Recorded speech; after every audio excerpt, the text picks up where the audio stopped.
বিসমিল্লাহির রহমানির রহিম। আলহামদুলিল্লাহ, সমস্ত প্রশংসা মহান আল্লাহ পাকের এবং লক্ষ কোটি দরুদ ও সালাম বিশ্ব নবীর উপরে। আজ জুমাবার সব হেদায়েতিরা উপস্থিত হয়েছেন তাদের নিজ নিজ সালাত আদায় করতে। তাদের সালাতের যে খুতবা, সেই খুতবা দিচ্ছে আমি আদম নুরি, এবং তাদের মাধ্যমে যে খুতবা বলা হচ্ছে, এই খুতবা ইন্টারনেটে বিশ্বের মানব জাতিকে জানানো হচ্ছে। এই মর্মে সকল মানব জাতিকে জানাই আন্তরিক সালাম, আসসালামু আলাইকুম ওয়া রাহমাতুল্লাহ। প্রিয় বিশ্ববাসী, আজকের খুতবাও বাস্তবতার উপর।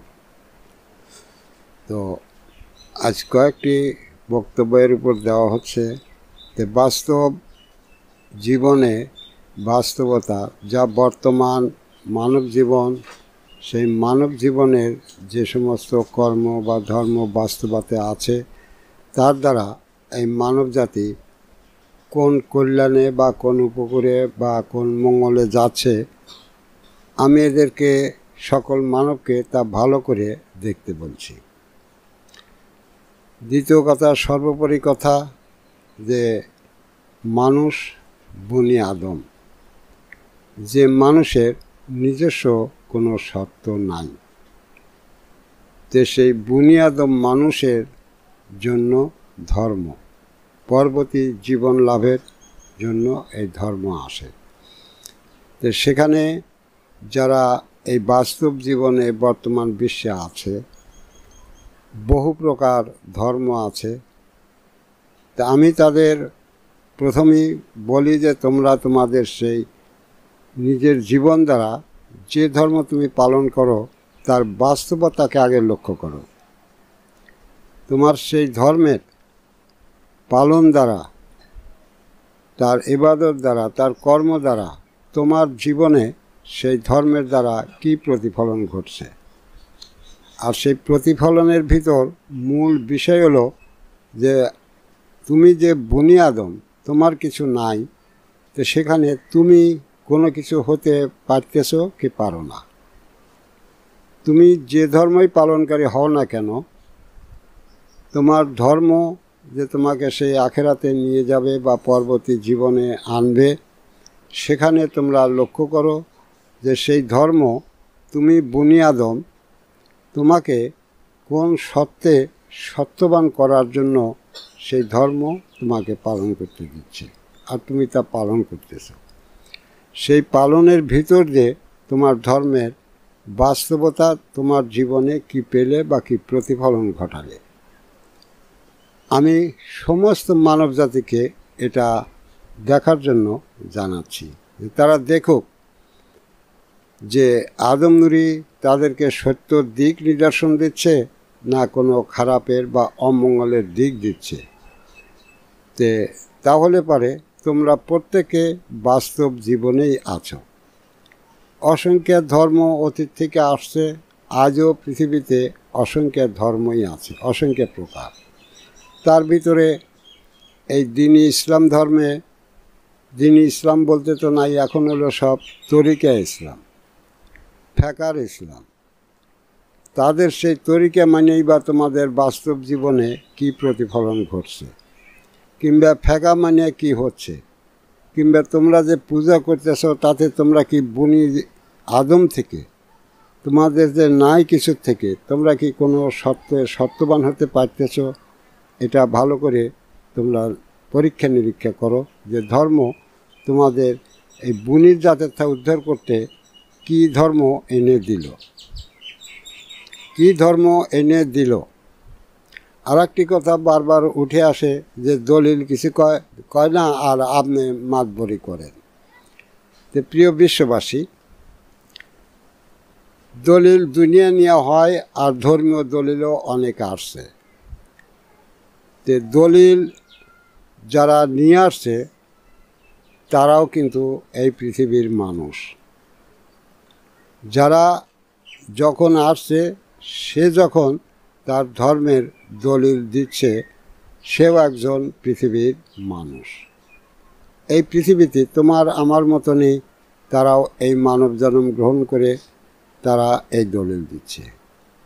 তা আল্লাহর কথা বলে দেওয়া হোক, পরম ব্রহ্মার কথা বলা হোক, ঈশ্বরের কথা বলা হোক, গডের কথা বলা হোক, যার কথাই বলা হোক, কিন্তু আল্লাহ কিন্তু এসে কোনো দলিল এই পৃথিবীতে রচনা করেনি। এই দলিল মানুষই রচনা করেছে। আর দলিলও একের পর এক অতিক্রম করে, একটা অতিক্রম করে আর একটা আসছে, যার সত্যতা তোমরা কখনোই অস্বীকার করতে পারবে না। এটা হলো একটা দিক, যে একটা দলিল আসছে, এক নবী বা এক দেবতা একটা পূজা এনে দিল, তারপরে যাই গেল আর একটা পূজা শুরু হয়েছে, আর একটা দলিল হয়ে গেল। তো এমনিভাবে নবুয়াতেও তাই, এক নবী এসে একটা ধর্ম দিলে দলিল করলো, পরবর্তী আর এক নবী এসে দলিল আর একটা করে ফেলাল। তো এমনিভাবে অনেক দলিল এই পৃথিবীতে আসছে। কিসের জন্য?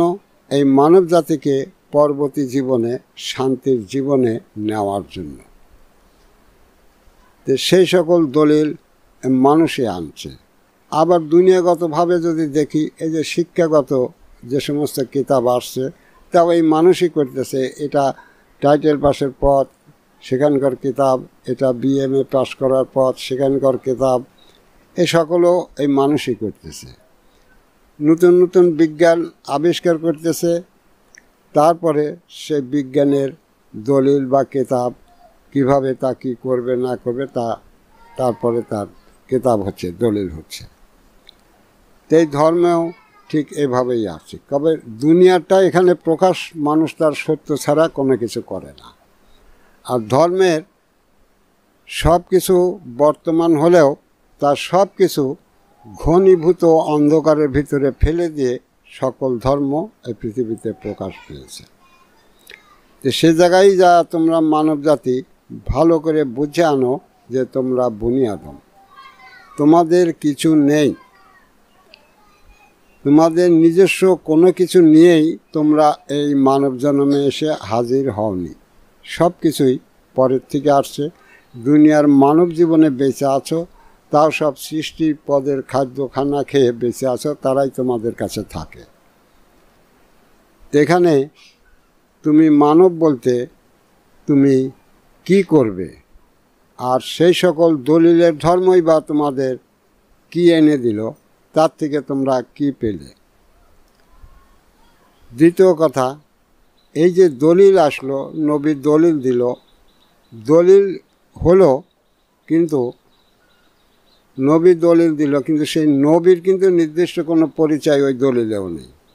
নবী যে দলিল দিচ্ছে, রসুল যে দলিল দিচ্ছে, সেই দলিলে কিন্তু সেই নবী রসুলের যে পরিচিতি তা কিন্তু কাহিনী। নবীর ধর্ম মানো, নবীকে মানো, এগুলো থাকলেও কিন্তু নবীর যে পরিচিতি, সে কোন জাতের নবী, তার নূর কি, তার সুরাত কি, তার কোনো পরিচয় কিন্তু কোনো দলিলেই গাওয়া নেই। একটা দলিলেও তার প্রমাণ সহকারে কোনো কিছু আসেনি। দ্বিতীয় কথা, মানুষ যে বনি আদম বা সৃষ্টির যে কোনো জাতের মানুষ, সে তাদের হাতে এখানে সেই বনি আদমের পর্ব নিয়েই আসছে, সত্যবিহীন হয়ে আসছে। তো তাদেরকে যে সেই সত্যবান করে পরবর্তী জীবনে নেবে, এ ধরনের কোনো দলিলও কিন্তু আসেনি, একমাত্র এই কোরআন ছাড়া। এমন কোনো দলিল আসেনি যে তোমরা ধর্ম মানার ভিতর দিয়ে এই আকার সুরাতের নফসিকে ধারণ করো, এই কর্ম, এই ইবাদত দ্বারা। কোনো দলিলই এমন কোনো প্রমাণ আনেনি, আর কোনো ধর্মই এমন কোনো বাস্তবতা এই পৃথিবীতে রাখেনি। তো এই যে বর্তমান বিশ্বে তোমরা বর্তমান বিশ্বের মানুষ, আমি তো তোমাদের সেই বাস্তবতাটাকেই দেখতে বলতেছি, যে তার থেকে তোমাদের কি হচ্ছে। কারণ একটা দিনী যুগ, আর আমি আদম নুরি, আল্লাহর তরফের প্রতিনিধি দিনী যুগেরই।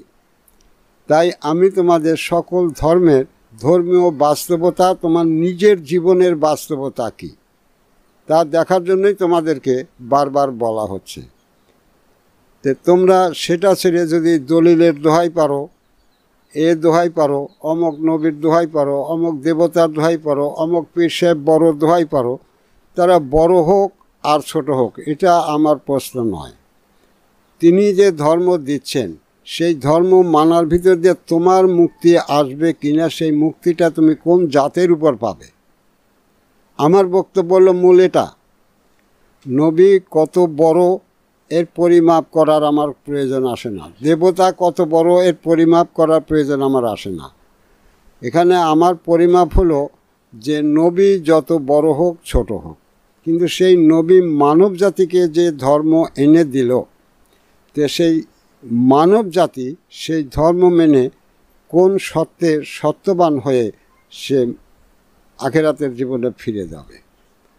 আমি বাস্তবে এটার প্রমাণ চাই, এটা দেখতে চাই। কিন্তু সেখানে কোনো মানুষেরই কোনো উক্তি নেই। উলঙ্গ মানুষ কিছু আছে যারা ইন্টারনেটে যোগ লাগে, সে নিজেই উলঙ্গ, তার নাই কিছু, তাই অজগবি অনেক কথাই বলে থাকে। তো এ মর্মে তোমরা মানব জাতি ভালো করে বোঝো যে আদম নূরি তোমাদের জন্য কি বলছে, আর সেগুলো তোমাদের ক্ষতি না তোমাদের সমস্ত মানব জাতির মঙ্গলের জন্যই তিনি কথা বলছেন। তো তাহলে দলিল কখনই আল্লাহ নিয়ে আসেনি। দলিল এই জন্মগত মানুষ, সেই মানুষই কোনো একটা দাবি করে সে ধর্ম দিয়েছে, আর সেটাকে সেই ধর্মকে লিপিবদ্ধ করে সেটাই হলো ধর্মের দলিল। তো সেই দলিল এই কোরআন বাদে সেই দলিল কি বলেছে তার কি হবে? তুমি মানুষ, তুমি যে সত্যবিহীন মানুষ, তুমি কোন সত্যে সত্যবান হবে? কি হয়ে তুমি কবরে যাবে বা সেই জীবনে ফিরবে? কারণ আমি আবারও বলছি, তুমি বনি আদম, তোমার নিজস্ব বলতে তোমার মানব অস্তিত্বে কোনো কিছু নেই। তোমাকে কোনো কিছু হতে গেলেই বারবার বলতে হচ্ছে তোমাদের এই অমানসিক প্রশ্ন বা কমান্ডের জন্য, যে বারবার বলা সত্ত্বেও যে তুমি মানব, তোমার তো নিজের কিছু নেই, তুমি দেখতে পাও না, তোমাদের দেখানো হচ্ছে যে তুমি মাতৃগর্ভে তা শুরু করে যে এত বড় মানুষ হলে এর ভিতরে তোমার নিজের কি আছে? আর এই মানুষ কখনই নিজের যে কিছু তৈরি করে নেবে তাও পারবে না। এটাও বারবার বলছি যে এই মানুষের যা কিছু থাকে তা সকল নবীদের সত্য আর আদম নূরির সত্য, এ নিয়ে তোমরা মানব। তো এখানে তোমরা কোনো সত্যবান হতে গেলেই হয় কোনো নবীকে ধরে তোমাকে সত্যবানের সেই নবীর সত্যে সত্যবান হতে হবে, না হলে আদম নূরিকে ধরে তোমাদের সেই আদম জাতের জাতি হতে তারই রায় নিতে হবে, তাকে স্বীকার করে নিতে হবে। নইলে তোমরা কোনো সত্যবান হয়ে মরণে যেতে পারবে না। যেমন সব কিছুতে আসছো তেমনি সেখানে বিলীন হতে হবে, এর বিকল্প কোনো কিছু হবে না। তোমরা বারবার এক কথা বলছো, নবীরা ওরা বড় নবীরা আল্লাহ সব দিছে। সেটা যদি আমি মেনেও নেই, তাও তারা আল্লাহ থেকে নবুয়ত নিয়ে আসছে, নবুয়ত পালু। কিন্তু আমি তো বলছি যে আমি আদম কিছু নেই, আমি আদম আল্লাহর নূর, আল্লাহর দেওয়া নূর। তোমরা সেগুলো স্বীকার করে আসলে, আর বর্তমানে তোমাদের বর্তমান মানব জীবনে বর্তমানে যে বলছে আমি আদম নূর, সব সত্য তোমাদের কাছে বলে দিচ্ছি, তখন তোমাদের মেনে নিতে অসুবিধা আসছে। আসুক অসুবিধা, তাও আমি কিছু বলি না বা দুঃখ করারও কিছু নেই। কিন্তু আমি তো তোমাদের মানব জীবন নিয়ে কথা বলছি, এবং সকল ধর্মকেই তোমাদের দেখতে দিচ্ছি। এবং আমি আদম নূরি যে কোরআনিক ধর্ম নিয়ে প্রত্যেকটা মানুষের সত্য অধিকার নিয়ে কথা বলছি, সেটাও আমি তোমাদের কাছে তুলে ধরছি। তোমরা দেখো যে আমি সেটা করছি কি না। তাতে কোন নবী বা কোন দেবতা তোমাদের কোন সত্যে সত্যবান হতে ধর্ম দিয়েছে, তার বাস্তবতা কি আছে, তোমরা সেগুলো তুলে ধরে বলো যে এটা বাস্তবতা আছে। তোমরা যদি আমাকে ভণ্ড বলো, আমি তো বলবো যে ওই লোকটা শিক্ষিত হোক আর অশিক্ষিত হোক, ভণ্ডের অর্থ সে জানে কি না এটাও একটা কথা। তবে আমি আদম নূরি যেটা বুঝি, স্বাভাবিকভাবে দুনিয়াগতভাবে কোনো মানুষকে যদি ভণ্ড বলা হয়, তাহলে পারে সেই লোকটার চরিত্রগুণের হীন থাকে, লুজ থাকে, খারাপ থাকে। আর সেই চরিত্রগুণ অন্য কোনো চুরি চামারের ব্যাপারে নয়, যারা নারী ঘটিতভাবে চরিত্রগুণে খারাপ থাকে তাদেরকে ভণ্ড বলা হয়। একজন ধর্ম বলছে আর একজন সেই ধর্মের ভালো মন্দ তুলে ধরছে, আর সে ভণ্ড হয়ে যাবে? সে কি ভণ্ডটা নিয়ে কথা বলছে না সত্য নিয়ে কথা বলছে? এখন যদি উল্টে বলতে হয় তাহলে তো হয়তো তোমরাই সেই ভণ্ড, তোমাদের সেই চরিত্রগুণের লোস্তায় তোমাদের কাছে এই বক্তব্যগুলো চলে আসে, নতুবা আসার প্রশ্ন ওঠে না। যাই হোক, তোমরা সত্যকে উপলব্ধি করো। যদি আমার সেরকম কোনো দোষ থেকে থাকে তোমরা দেখো, গ্রহণ করো, অনুসন্ধান করো, দেখে যদি সত্য প্রমাণ পাও তাহলে বলতে, তাও তো একটা কথা ছিল। কিন্তু যার কোনো প্রমাণ তোমাদের হাতে নাই, ভণ্ড কাকে বলে তাও তোমাদের জানা নেই। আমি আদম নূরের দাবিতে কথা বলছি, আর আমি যা বলছি বিশ্বের সকল মানব জাতির কাছে পাঠাচ্ছি, আর সকল মানব জাতির জন্য, তখন ভণ্ড হয়ে যাবে একটা মানুষ। এটা কেমন কথা হলো? তাহলে তো নবীরা সবই ভণ্ড ছিল, ভণ্ড ছিল। কারণ তারা মায়ের গর্ভে জন্ম নিয়েছে আদম নূরের থেকে, আল্লাহ নূর নিয়ে এসে তার মায়ের গর্ভে ঢুকে মানব জন্ম পায়নি। সে মানব জন্ম দ্বারা যেটা কামাই করছে তারপর বলছে আমি নবী হয়েছি। আজ উলঙ্গ মানুষ পালায়া থাকার ব্যবস্থা করতে সত্যকে অস্বীকার করে এ সমস্ত বক্তব্য তোমরা নিয়ে আসতেছো কেন? তুমি কি তোমার মানব জীবন সম্বন্ধে কিছু জানো, বোঝো? কোন ধর্মের কি সত্য আছে তার প্রমাণ কি তুমি দিতে পারবে? এগুলো বুঝে শুনে কথা বলো। হয়তো মানুষকে বিভ্রান্ত করা মোটেও ঠিক না। এটাও দরজালি প্রথা এবং শয়তানি প্রথা, আম্মারাগত প্রথা। সত্য জেনে নিয়ে সেই সত্য মানুষকে দিতে নিজের সত্যায়িত হয়ে সেই সত্যের সত্য নিয়ে মানুষের সামনে দণ্ডায়মান হয় যদি কথা বলতে, তাহলে অবশ্যই তুমি শ্রদ্ধার পাত্র হতে। কিন্তু তোমার কি সত্য আছে, আর কি সত্য নিয়ে তুমি মানুষের কাছে দণ্ডায়মান হয়েছ? কিন্তু আমার তো সত্য আছে, আমি প্রমাণ সহকারে বলছি। এবং আমি আজ পর্যন্ত যত বক্তব্য দিয়েছি, যদি কোনো মানুষ জ্ঞানী হয় তাহলে সেই জ্ঞান থেকেই সে বুঝতে পারবে যে নিশ্চয়ই একটা মূর্খ মানুষ কখনই এই ধরনের কোনো কিছু বলতে করতে পারে না, যা কোনো সাধনাকারীদের পক্ষে সম্ভব না, যা কোনো শিক্ষাকারীর পক্ষে সম্ভব না, যা বিজ্ঞানীর পক্ষে সম্ভব না। তাহা কি করে একটি মানুষ এভাবে সকল ধর্মকে মিথ্যাচারিতার প্রমাণ সহকারে দিয়ে আর এ ধর্মকে, মানব ধর্মকে সত্য বলে খাড়া করছে? যে তোমরা কতটুক হিংসে নিয়ে এ সমস্ত কাজ করে চলেছ। তোমাদের যোগ্যতা নাই, নিজেকে বাঁচানোর যোগ্যতা নেই, নিজেকে পবিত্র করার যোগ্যতা নেই, নিজেকে কোনো নফসের দুয়ারে পৌঁছানোর কোনো যোগ্যতা নেই। তোমার কি থাকবে?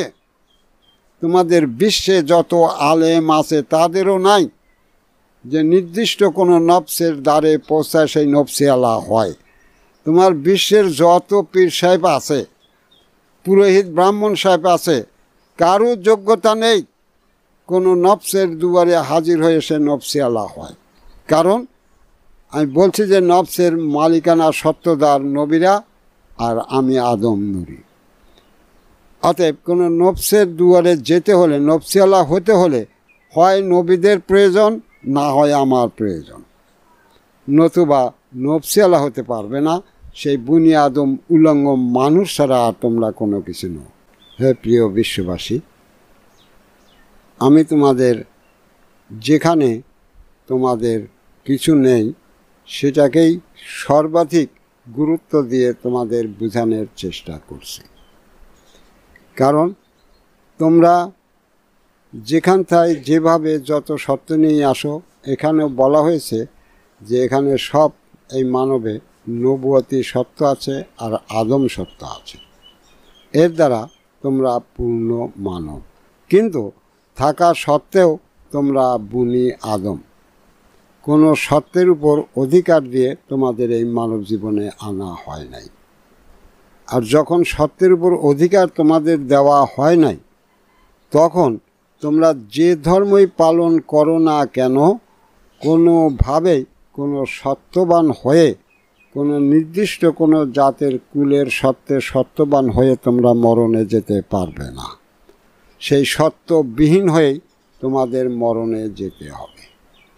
তাতে যে ধর্মই পালন করো, যেভাবেই করো, যত পূজা করো, যত খুশি নামাজ পড়ো, কোনো কাজে আসবে না। কারণ ইহা নামাজ না, ইহা সালাত কায়েম। ইহা সালাত কায়েম। তে তোমরা দ্বীনি ধর্মে দাখিল হও নাই। সালাত কায়েম কাকে বলে, সালাত কিভাবে কায়েম করতে হবে, তার শর্ত কি, তার বিষয় কি, তোমাদের জ্ঞানে বুঝেও নাই। তোমরা এটা কোশ্চিনকালেও পারবে না। আর সালাত কায়েম করতে গেলে তুমি যে সূরাতের সালাত কায়েম করবে, সেই সূরাতের সালাত কোন জাতের, তাহলে তোমাকে আগে যেতে হবে যে জাতের সালাত কায়েম করতে চাও, সেই জাতের জাতীয় আত্মনূর কি, জাতীয় নফসি কি। কারণ সালাত হাওয়ায় উড়ে আসে না, সেই নফসের তরফ থেকেই প্রত্যেকটা জাতের সালাত প্রকাশ পায়। যে তোমরা কিভাবে তার ধারে কাছে যাবে? কারণ তোমরা তো কোরআনকে, যেমন এই যে দলিলের কথাই বলি, দলিল বললে, তে কোরআন তো প্রকাশ দলিল তোমাদের সামনে ছিল। এই কোরআন তো প্রকাশ দলিল তোমাদের সামনে ছিল, কিন্তু তোমরা কি সেই দলিলের ভিতরে থেকে ধর্ম পালন করে চলছো, না সবাই সেই দলিলকে অবজ্ঞা করে তার বাইরে চলে গেছ? এই যে দলিলের কথা বলা হলো, তোমরাও দলিল করছো। তে দ্বীনি ধর্মের, ইসলাম ধর্মের দলিল এই কোরআন। এই দলিল তো তোমাদের সামনে ছিল। তে তোমরা প্রথমেই দেখো, জীবনে বাস্তবতাকে দেখো, যে তোমরা কি সেই দলিলের যে গুন্ডি, দলিলের যে শর্ত, দলিলের যে আইন, তোমরা কি তার ভিতরে আছো, না তার বাইরে চলে গেছো? দলিলের পেট ফিরে সব গরু ছাগলের দলে বনে জঙ্গলে ঘুরে বেড়াচ্ছ।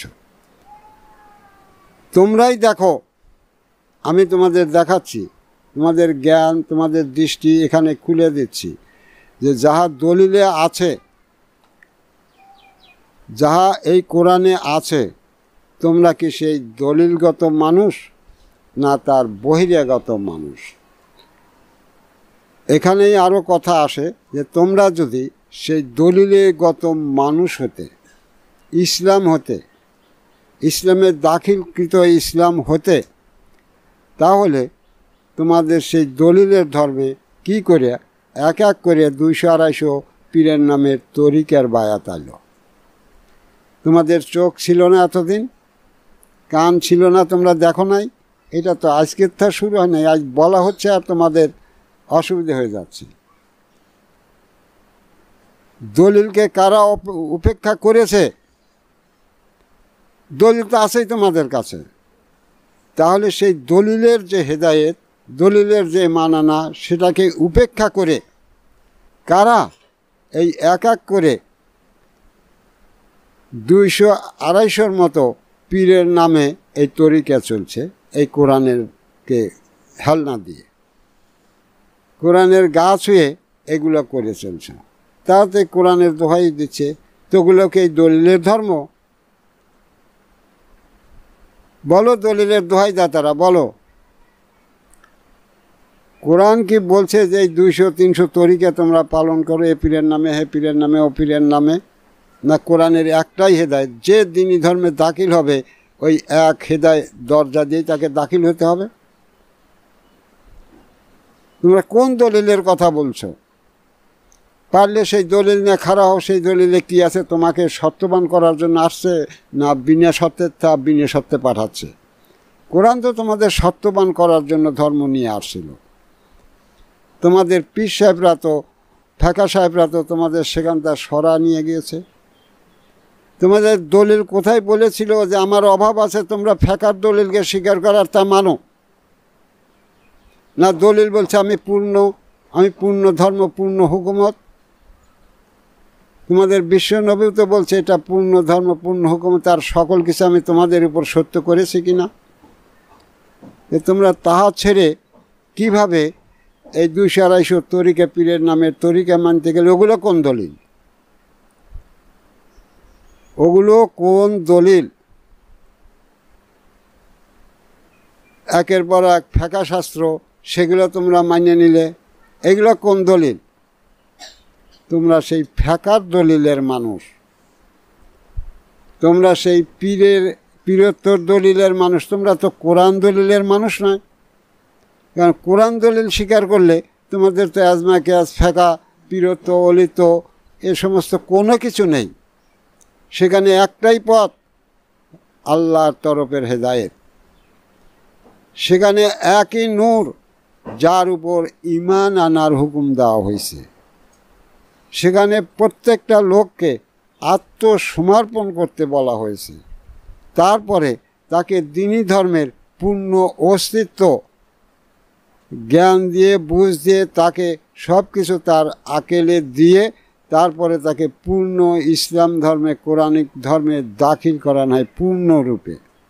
সে আর বাইরে থাকতে পারে না।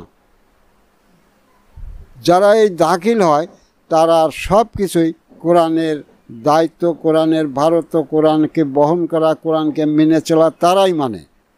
তোমরা কারা পীর সাহেবরা, ফেকা সাহেবরা? তোমরা কারা সে জায়গা? তোমরা দলিলের দোহাই দেখাতে আসছো। দ্বিতীয় কথা, দলিল যেটাই হোক, আমি মানব, আমি যাতে বাঁচতে পারি, দলিল তো তাই কবে। ধর্ম যিনি আনুক, তিনি যেটাই দিক, আর ধর্ম দলিল যাই আনুক, কিন্তু সেই দলিলকে তো তাই করতে হবে। আমি সত্যবান নই, আমি যাতে সত্যবান হতে পারি। আমার কোনো রব নেই, বাকশক্তি নেই, আমি যাতে নির্দিষ্ট বাকালা হতে পারি, পরিচয়ের বাকালা হতে পারি।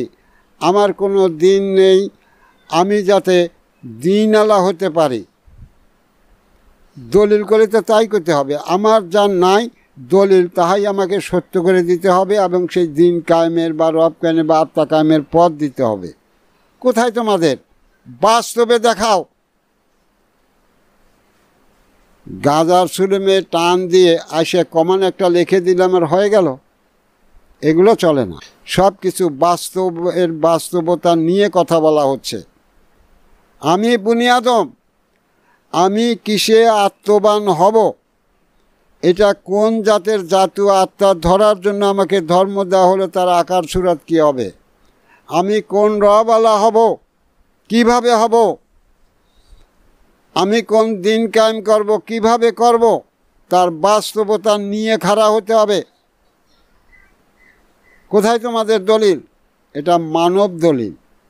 এর আগেও আমি বলছিলাম, কোরআন মানবের জন্য আসছে, আর মানব যখন তাহা প্রতিফলন করে নিজের করে নিয়েছে, তখন মানবিক কোরআন হয়ে যাচ্ছে। আর এটা হয় বলেই সেই মানুষরা যখন এরকম হয়, তখনই আল্লাহ বলে যে ও যে কথা বলছে, ও কথা বলেন আমি আল্লাহ বলি। তাহলে নিশ্চয়ই তাকে ওই আল্লাহ নূরের আত্মা ধরতে হয়। ও যে হাতে কাম করে, ও কাম করেন, ও হাত আমার আল্লাহর হাতে ও কাজ করে। এটা তো বাস্তবতা ছিল কোরআনিক ধর্মের। ও যে পায়ে হাঁটে, ও পা ওর না, ওটা আমার পাও, আমার পায়ে হাঁটে। কোথায় তোমাদের সেই দলিলের বাস্তবতা? তোমরা কোন দলিলের কথা নিয়ে আসছো?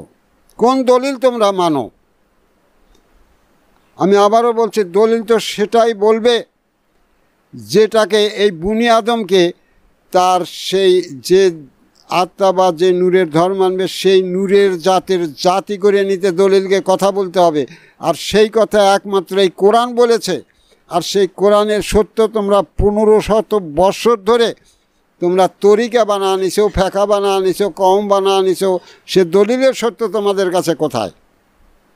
আর এখন যখন আদম নূরী সেই দলিলের সত্য আর মানব সত্যকে এক করে বাস্তব মানুষের সামনে বাস্তবতা নিয়ে প্রকাশ করে দিচ্ছে, তখন ব্যবসায়ী দরজালদের আর সহ্য হচ্ছে না। কিন্তু টিকেও তোমরা থাকতে পারবে না। এটা দিনই যুগ। তোমরা এই যুগকে খারাপ বানা নিয়েছ। আদম নূরি ওই জন্য প্রকাশ হচ্ছে যে দিনই যুগ, এটা হবে পবিত্র যুগ, আদম নূরের যুগ, আদম জাতের যুগে পরিণত হবে। কতদিন তোমরা ধোঁকাবাজি দিয়ে দুনিয়াতে চালাবে? যখন বাস্তব সব প্রকাশ করে দেওয়া হচ্ছে তখন তোমরা কোথায় যাবে বলো? তোমার সেই পীরেরা, তোমাদের সেই ফেকাওয়ালারা বা অন্য যারা বা অন্য কোনো ধর্ম বা কোনো দেবতার ধর্ম, কে তোমাদের স্বদিন কায়েম করার ধর্ম দিয়েছিল? একমাত্র কোরআনে এসেছে কথা। বলো অতীতের সমস্ত নবী রসুল, সমস্ত বৌদ্ধ জৈন যা কিছু আছে তার সমস্ত ধর্মের ভিতর কোন ধর্ম বলেছিল তোমরা স্বীয় রবকে গ্রহণ করো, স্বীয় রবের ইবাদত করো, স্বীয় রব কায়েম করো, জানো চেনো? তা একমাত্র কোরআনে এসেছে। সেই কোরআনের ধর্ম ফেলে তোমাদের এই যে 200-250 পীর সাহেবরা আছে, কোন পীর সাহেব দিছে তোমাদের সেই দিন কায়েম করার ধর্ম? কোন ফেকা সাহেব দিয়েছে? কোন কম সাহেব দিয়েছে? কোন বড় পীর সাহেব ছোট পীর সাহেব দিয়েছে যে তোমরা স্বীয় রবের ইবাদত করো? আমি রব হলে তোমাদের সেই স্বীয় রব করে দিচ্ছি, তোমরা সেই রবকে বাঁচাও, সেই রবের পবিত্র করো, সেই রবের জানাচেনা এসো। কে দিয়েছে? বাস্তবে এসে খাড়া হও, কী আছে তাদের তা নিয়ে। আর আদম নূরি বাস্তব জীবনে সকল মানুষের বাস্তব জীবনের বাস্তবতা নিয়ে সকল মানুষের সামনে হাজির হয়েছে, শুধু দলিল নয়, তার নিজ নিজ মানব জীবনেরও বাস্তবতার দলিলের সঙ্গে এক করে দিয়ে মিল করে খাড়া করে দিতে আদম নূরি তৈরি হয়েছে। অতএব এ সমস্ত দালালি দরজালি প্রথা এখানে বলে কোনো লাভ হবে না। পালাতে হবেই একসময় দরজালকে। যখন মানব জাতি বুঝবে আমি সত্যবিহীন মানুষ, যদি আমি মানব জীবন দ্বারা সত্যবান না হয়ে কবরে যাই তাহলে আমি আবার যেমন নাই ছিলাম নাই হয়ে যাব, চিরকাল আযাব ভোগ করব। আমার কোনো সত্যই থাকবে না আল্লাহর অস্তিত্বে। আর এই জন্যই নবীরা তোমাদের সত্যবান হওয়ার ধর্ম দেয় নাই। কারণ তোমরা তো যা সেই নবী ধরতে আমিও সত্যবান, কিন্তু আমি তো আগেও বলছি আমার ওই ভয় নেই। আমি আমার জাতি গঠন করব, মানব জাতি, যে জাতি হবে সকল জাতের শ্রেষ্ঠ, যে জাতি তৈরি হলে এই পৃথিবী থেকে তোমাদের এই সমস্ত দরজালি প্রথা, পীরত্ব প্রথা, অলিত্ব প্রথা, পূজার প্রথা, বুনিয়াদমি ধর্মের প্রথা, সকল প্রথা উধাও হয়ে যাবে। সকল মানুষের জন্য একটাই ধর্ম হবে, আল্লাহ নূরের আত্মা, আদম নূরের আত্মাকে ধরে তার দিন কায়েম, রব কায়েম, সালাত কায়েম করা। সকল মানুষের একটাই দরজা হবে। ওই পীরে পীরের নামে দরজা, নবীন নবীন নামে, দেবতার দেবতার নামে কোনো দরজা থাকবে না। এটা দিনই যুগ, এটা মানব অবতারের যুগ, এটা মানব জাতি গঠনের যুগ। এটাই ফ্যাকাজ ম্যাকাজ পীরত্ব মানার যুগ নয়। যা কোরআন নিয়ে এসেছিল তাকে ফেলে দিয়ে উপেক্ষা করে তারই নামে সকল রূপক বানোয়াট করে কুফরি করে চলেছ তোমরা, কাফিরের পথ গ্রহণ করে কুফরি করে চলেছ। কখনই তোমরা দিনী ধর্মের ভিতর সামিল নাই। তোমরা কোন দলিলের কথা বলবে? কোন দলিল চেনো? যারা মানব দলিল চেনে না, যাদের মানব জীবনে নিজস্ব আত্মা নাই, তারা কোন দলিল চেনে? কোন দলিল দাতাকে চিনবে? কোনো যোগ্যতা নাই, কোনো ক্ষমতা নাই, সে যেই হোক না কেন দুনিয়ার বুকে। যাই হোক বিশ্বের মানব জাতি, আমি আবারও বলছি এটা বাস্তব জীবন। এই জীবনে তোমরা বনি আদম যেখান থেকে মারা গেলে, যদি তুমি এই মানব জীবন দ্বারা নির্দিষ্ট কোনো জাতের আত্মা ধরে জাতের কুল নিয়ে মারা না যাও, তাহলে মরণে তোমার মানব অস্তিত্ব চিরকালের জন্য দোজখে নিক্ষেপ হবে, তার ব্যতিক্রম কিছু হবে না। আর মানব জীবন দ্বারা যদি কোনো কুলের আশ্রয় নাও, সেই কুলের আত্মা ধরে, তাহলে তোমার মরণের সেই আত্মা তোমার সঙ্গী হবে। তারপরে তুমি সেই কুলের জীবন নিয়ে তোমরা দাঁড়াতে পারবে। এগুলো কথাও আমি বারবার তোমাদের জানিয়েছি। তার বাইরে আল্লাহর ন্যায় বিচারে কিছুই নাই। তোমরা অনুসন্ধান করে, তালাশ করে, যে কোনোভাবে খুঁজে মুজে দেখে তারপরে তোমরা দাঁড়াও। এ বলে আমি আজকের খুতবা এখানে সমাপ্তি করছি। সুবহানাল্লাহি বিহামদিহি, সুবহানাল্লাহ আযীম। আসসালামু আলাইকুম ওয়া রাহমাতুল্লাহ।